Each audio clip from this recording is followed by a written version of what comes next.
Mic number 1 میں اگر کوئی غیر مسلم بھائی ہو تو میں والنٹیئر حضرات سے گزارش کروں گا کہ وہ ان کو موقع دیں۔ Dilip Kalantri, I am a businessman. میرے کافی مسلم فرینڈس تھے، وہ اکثر کہتے تھے مجھے کہ اسلام میں بیعت سے دھندا مطلب پیسہ لے کے دھندا کرنا غلط ہے۔ مجھے اکثر وچار آتا تھا کہ یہ کیسے ڈیولپمنٹ ہوگا، لیکن آج کا پریزنٹ سینیریو پورے دنیا کا دیکھتے ہوئے ایک ماننا پڑ رہا ہے کہ جس نے اپنا گھر گروی رکھ کے قرض لیا اور پروفٹ جس میں ملتا ہے اس شیئر بازار میں لگایا، ان کا گھر بھی تباہ ہو گیا۔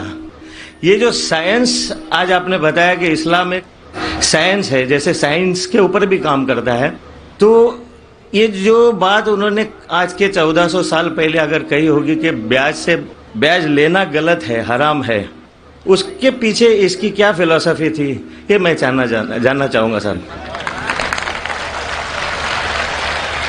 بھائی صاحب نے بہت اچھا سوال پوچھا کہ اسلام میں ان کے بہت سے دوست مسلمان دوست کہتے ہیں کہ بیعت لینا حرام ہے۔ وہ یہ نہیں جانتے تھے کیوں حرام ہے، لیکن ابھی پتہ چلا کہ جو دنیا کی حالت ہے اکنامک میلٹ ڈاؤن میں، وہ جاننا چاہتے ہیں کیوں یہ حرام ہے۔ اور قرآن مجید میں کم سے کم 8 جگہ لکھا ہے بیعت کے بارے میں۔ تو بیعت لفظ ہے عربی میں ربا، سورہ نساء میں، سورہ عمران میں، اور کہا گیا ہے سورہ بقرہ میں سورہ نمبر 2 آیت نمبر 278 اور 279 میں کہ آپ بیعت سے دور ہو، اور جو کوئی بیعت سے دور نہیں ہوگا اللہ اور اللہ کے رسول ان پر اعلان جنگ کریں گے۔ بیعت اتنی بری بات ہے، گناہ کبیرہ ہے، اور گناہ کبیرہ میں امام الذہبی نے اسے 11ویں نمبر پہ رکھا، 70 گناہ کبیرہ میں 11ویں نمبر پہ رکھا۔ بھائی صاحب پوچھے کیوں برا ہے؟ کیونکہ بیعت سے امیر آدمی اور امیر ہوتا ہے، غریب آدمی اور غریب بنتا ہے۔ امیر آدمی اور امیر ہوتا ہے، غریب آدمی اور غریب بنتا ہے۔ عام طور پہ آپ جب لون دینے جائیں گے تو غریب آدمی کو لون کا ملتا ہے، اور امیر آدمی بتائے گا میرے پاس یہ ہے، میرے پاس وہ ہے، تو اس کو لون ملتا ہے۔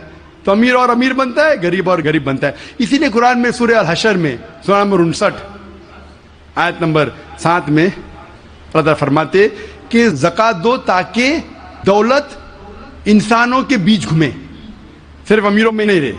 اور بیعت سے کیا ہوتا ہے؟ ان اسلامک فلسفی ہم کہتے ہیں پروفٹ اینڈ لاس شیئرنگ، منافع اور نقصان کو ہم بانٹیں گے۔ منافع اور نقصان بانٹنے سے پوری اکنامی ترقی کرتی ہے۔ اور بیعت سے آپ بینک میں بیعت لیتے ہیں، منافع یا نقصان 8%، 10%، 12% آپ کو دینا ہی دینا، نقصان یا منافع۔ لیکن تو آپ دیکھتے شیئرنگ آف دا رسپانسبلٹی، اگر نقصان ہوا تو ہم نقصان شیئر کریں گے، پروفٹ ہوا پروفٹ شیئر کریں گے۔ بیاج میں کیا ہوتا ہے؟ مثال کے طور پہ بینک میں، میں ایک لمبی تقریر دے چکا ہوں اس پہ، اور ابھی وقت نہیں ہے، صرف یہ بولوں گا کہ بیاج میں کیا ہوتا ہے۔ مثال کے طور پہ بینک اے کے پاس سپوز 100 روپیہ ہے، وہ بینک بی کو 10 روپیہ رکھ کے 90 روپیہ دیتی ہے بینک بی کو۔ بینک بھی اس میں سے 9 روپیہ رکھتا ہے، باقی کا 90% دیتا ہے بینک سی کو۔ بینک سی 10% رکھتی، 90% رکھتی ڈی کو، ڈی دیتا ای کو۔ تو لوگ کہتے ہیں مارکیٹ میں ہزاروں روپے ہے کتنے؟ 100 روپیہ۔ تو آج کی تحقیق کہتے ہیں مارکیٹ میں فلوٹ ہو رہا ہے $6 ٹریلین، ہے تو کچھ نہیں، بہت کم فلوٹ ہو رہا ہے $6 ٹریلین۔ ایک جن بیٹھتا ہے سب لوگ بیٹھنے شروع ہوتے۔ لیمین بردرز، کون سوچ سکتا تھا کہ لیمین بردر نمبر 1 بیٹھ جائے گا؟ اس کے بعد سٹی گروپ، ایک بیٹا سب بیٹھتے گئے پوری دنیا میں ایک کے بعد ایک۔ تو کیونکہ it doesn't improve the society. Islamic way کے اندر جانچ پڑتال ہوتی، کس کو لون دینا کس کو نہیں دینا، پروفٹ اینڈ لاس شیئرنگ ہے۔ سن 1980 میں بینک فنڈ کرتی تھی گیملنگ ڈین کو، شراب کھانے کو، کامن ہو گیا۔ اس کے بارے میں اگر تقریر میری سنیں گے، interest free economy promulgated by the Quran, ربا کس طریقے سے حرام ہے، اس کے اوپر تقریر میں نے کی ہے۔ اگر وہ سنیں گے اس میں اور ڈیٹیل میں تذکرہ کراؤں کیوں انٹرسٹ حرام ہے۔ لیکن ان شارٹ واپس سے آج جاپان، امریکہ سینڈنگ ایمبیسریز اسلامک بینک کے بارے میں جاننے کے لیے۔ ہماری گورنمنٹ کے پاس ہم گئے تھے، میں فائنانس منسٹر چدمبرم جو فائنانس منسٹر تھے ان سے ذکر کیا تھا کہ اب اسلامک بینکنگ کیوں نہیں شروع؟ انشاءاللہ کریں گے، جب میں ملاقات ہوئی تھی جدہ میں۔ لیکن RBI پرمیشن نہیں دے رہی ہے کیونکہ انہوں نے تحقیق نہیں کی۔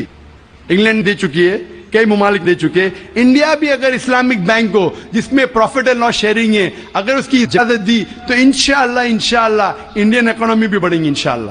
Hope that answers the question.